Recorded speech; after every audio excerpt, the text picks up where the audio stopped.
થઈ રહ્યો। રાજકોટ અગ્નિકાંડ મામલે દાહોદ તંત્ર પણ હરકતમાં આવ્યું છે। દાહોદ તંત્ર દ્વારા હાલ થોડા દિવસો પહેલા 2 ગેમ ઝોન બંધ કરવામાં આવ્યા હતા અને આજે દાહોદ એસડીએમ, મામલતદાર તેમજ નગરપાલિકાની ટીમ, આરોગ્ય અધિકારી અને ફાયર સેફટીની ટીમો દ્વારા અલગ અલગ હોસ્પિટલોમાં તપાસ કરવામાં આવી હતી। જે તપાસ દરમિયાન દાહોદની વડોદરા મલ્ટી સ્પેશિયાલિસ્ટ હોસ્પિટલમાં ફાયર સેફટીના અભાવના કારણે તેમજ આવવા જવામાં એક જ રસ્તો હોવાના કારણે અને બાયોમેડિકલ વેસ્ટ જે જેમ તેમ ફેંકેલું હતું તેના લીધે જે તંત્ર છે તે હરકતમાં આવ્યું હતું અને તંત્ર દ્વારા જે હોસ્પિટલને સીલ મારવાની કામગીરી હાથ ધરવામાં આવી હતી।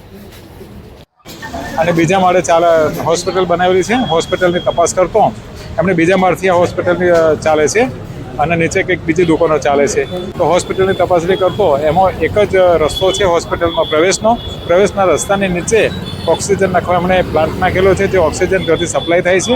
અને દરેક 6 માળ સુધીની હોસ્પિટલ છે, એમાં 2 જ માળનું મંજૂરી મળેલી છે અને ઉપરના બધા જ માળની મંજૂરી મળેલી નથી। એટલે નગરપાલિકાથી પણ અમે એની ખાતરી કરાવવાના છીએ।